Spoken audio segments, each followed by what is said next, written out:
Hello ছোট বন্ধুরা, আজ তোমাদের জন্য আছে অকৃতজ্ঞ শিয়াল ও সারসের গল্প। ঘন জঙ্গলের এক শিয়াল একদিন খাবারের খোঁজে ঘুরছিল। শিয়ালের চোখ সজাগ এবং খাবারের সন্ধানে ঝোপের চারপাশে শুকে তা কৌতূহলী দেখায়।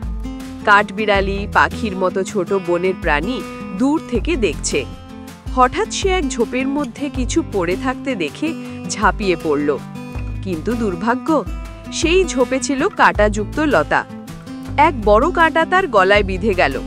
শিয়াল যন্ত্রণায় চিৎকার করে উঠল, ও কেউ কি আছে? আমার গলায় কাঁটা ঢুকে গেছে। অনেক প্রাণী দূর থেকে শুনল, কিন্তু কেউ এগিয়ে এলো না।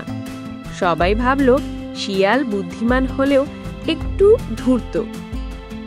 কেউ বিপদে পড়লে সে সাহায্য করে না, তাই এবার কেউ তাকে সাহায্য করতে চাইল না। ঠিক তখন এক সারস পাশ দিয়ে উড়ে যাচ্ছিল। সে শিয়ালের কান্না শুনে নিচে নামল। সারস বলল, কি হয়েছে বন্ধু? শিয়াল কাঁদতে কাঁদতে বলল, আমার গলায় কাঁটা ঢুকেছে। তুমি তোমার লম্বা ঠোঁট দিয়ে এটা বের করে দাও। আমি তোমাকে সুস্বাদু খাবার পুরস্কার দেব। সারস একটু ভেবে রাজি হলো। সে তার লম্বা ঠোঁট শিয়ালের মুখের ভেতর ঢুকিয়ে সাবধানে কাঁটাটি টেনে বের করল। শিয়াল স্বস্তির নিঃশ্বাস ফেলল। সারস খুশি মনে বলল, এবার আমার পুরস্কারটা দাও।